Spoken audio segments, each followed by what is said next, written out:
I'll just ask you, did you brief President Obama on any calls involving Michael Flynn?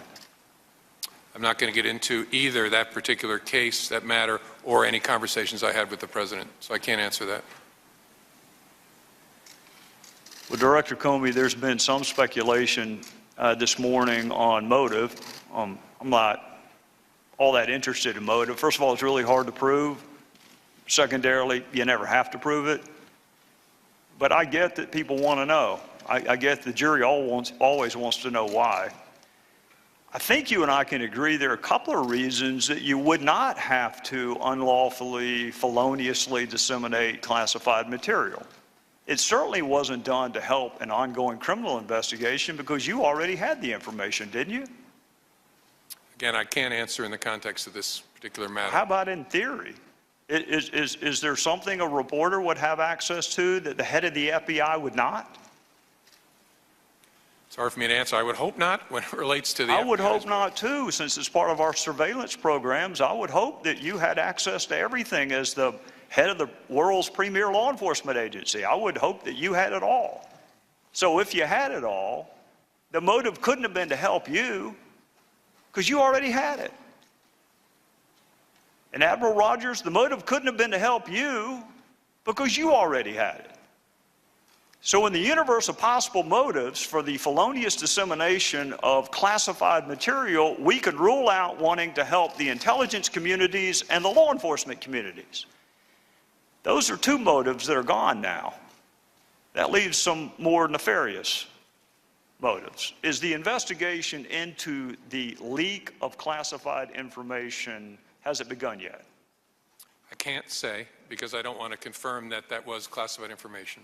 Well, I don't want to quarrel with you, Director Comey, and I do understand that you cannot ordinarily confirm or deny the existence of an investigation. But you did it this morning citing DOJ policy given the gravity of the fact pattern. Would you not agree that surveillance programs that are critical, indispensable, vital to our national security, some of which are up for reauthorization this fall, that save American lives and prevent terrorist attacks also rises to the level of important? I think those programs are vital, and leaks of information collected pursuant to court order under those programs are terrible, and as I said in my opening statement, should be taken very, very seriously. What I don't ever want to do is compound what bad people have done and confirm something that's in the newspaper, because sometimes newspaper gets it right. There's a whole lot of wrong information allegedly about classified activities that's in the newspaper. We don't call them and correct them either. That's another big challenge, but we just don't go anywhere near it because we don't want to help and compound the offense that was committed. I understand that, Director Comey, and I'm trying really hard not to get you to discuss the facts at bar. But some of the words that appeared in this public reporting include the word transcript, which has a very unique use in the matters that you and I are discussing this morning. That is a very unique use of that word. Wiretap has a very specific meaning. The name of a U.S. citizen that was supposed to statutorily be protected is no longer protected. So some of this reporting, let's assume 90% of it is inaccurate. That other 10% is still really, really important. And to the extent that you can rely on the dates in either the Washington Post or the New York Times, we are talking about February of this year is when the reporting first took place. So we're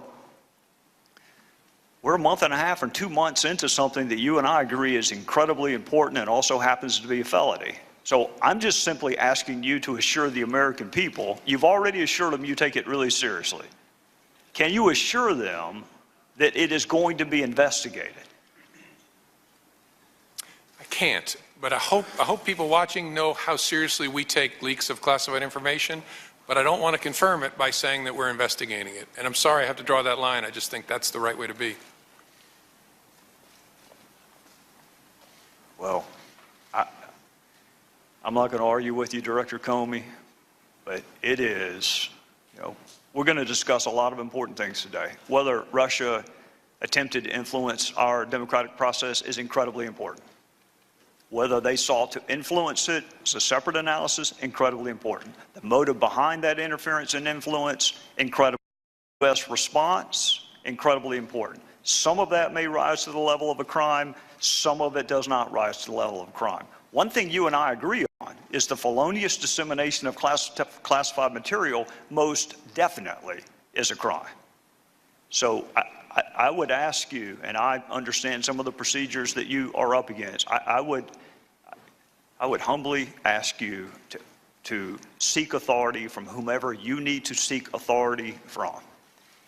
Because I'm going to finish the same way I started. This is an agreement between the American people and its government. We, the American people, give certain powers to government to keep us safe. And when those powers are misused, and the motive is not criminal investigations or national security, then I'll bet you my fellow citizens are rethinking their side of the equation.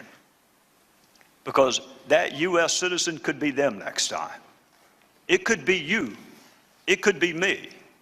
It could be anyone until we start seriously investigating and prosecuting what Congress thought was serious enough to attach a 10-year felony to. With that, I would yield back, Mr. Chairman. Can I just add a response to what you said? I agree with you, Mr. Gowdy. Two things folks at home should know. First, an unauthorized disclosure of FISA is an extraordinarily unusual event, so be assured we're going to take it very seriously because our trust with the American people and the federal judges that oversee our work is vital.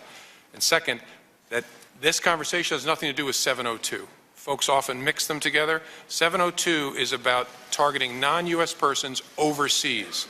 Pursuant to the FISA statute, the FBI can apply to collect electronic surveillance in the United States, but it's a different thing from 702. The conversation you and I are just having is about this, which is vital and important, but I just didn't want to leave folks confused. Director Comey, you are 100% correct, and I am 100% correct in saying that that is a distinction that doesn't make a difference to most of the people watching television. You are exactly correct. What we are reauthorizing this fall has nothing to do with what we are discussing other than it is another government program where the people consent to allow government to pursue certain things with the explicit promise it will be protected. So you're right, they're different. But in the eyes of people watching, it is the U.S. government officials leaking the name of a U.S. citizen, and if it can happen here, it may happen there.